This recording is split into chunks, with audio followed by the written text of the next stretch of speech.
When you say the party is self-destructing, what do you see as the biggest problem with the Reform Party right now? Well, you've got David Duke just joined, a bigot, a racist, a problem. I mean, this is not exactly the people you want in your party. I'm not looking. Would you repudiate David Duke? Sure. David Duke and robocalls are out again, the white supremacist movement supporting you. Do you have any words for that? Well, I disavow. I didn't even know he endorsed me. David Duke endorsed me? Okay. All right. I disavow. Okay? And I don't mind disavowing anybody, and I disavowed David Duke, and I disavowed him the day before at a major news conference. Are you prepared right now to make a clear and unequivocal statement renouncing the support of all white supremacists? Of course I am. Of course I am. David Duke is a bad person who I disavowed on numerous occasions over the years. What are your views on the Ku Klux Klan and white supremacists? I totally disavow the Ku Klux Klan. I totally disavow David Duke. I've been doing it now for 2 weeks. You're probably about the 18th person that's asked me the question. Paul Ryan this week said, quote, if a person wants to be the nominee of the Republican Party, there can be no evasion and no games. They must reject any group or cause that is built on bigotry. He was talking about you. But I've rejected. How many times do I have to reject? I've rejected David Duke. I've rejected the KKK, the Ku Klux Klan.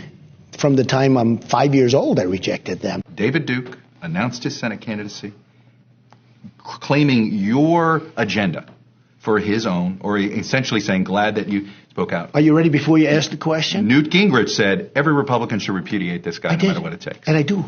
Are you ready? Would you support a Democrat over David Duke if that was what was necessary to defeat him? I guess depending on who the Democrat, but the answer would be yes. Do you want white supremacists to vote for you?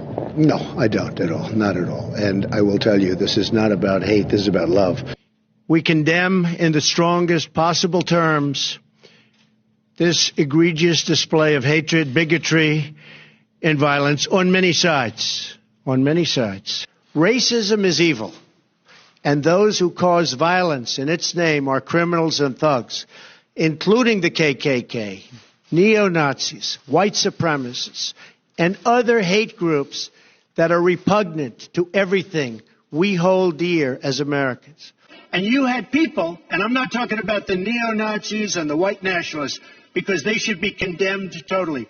But you had many people in that group other than neo-Nazis and white nationalists, okay? And the press has treated them absolutely unfairly. In one voice, our nation must condemn racism, bigotry, and white supremacy. These sinister ideologies must be defeated. Hate has no place in America. He spoke out forcefully against hatred, bigotry, and violence, and strongly condemned the neo-Nazis, the white supremacists, and the KKK. But are you willing tonight to condemn white supremacists and militia groups and to say that they need to stand down and not add to the violence in a number of these cities, as we saw in Kenosha and as we've seen in Portland? Sure, are you I'm prepared willing to do that. Do you denounce them? Do you denounce I've always denounced any form of any of that. You have to denounce. I have to say, I've said it many times, and let me be clear again, I condemn the KKK. I condemn all white supremacists. I condemn the Proud Boys. I don't know much about the Proud Boys, almost nothing, but I condemn that.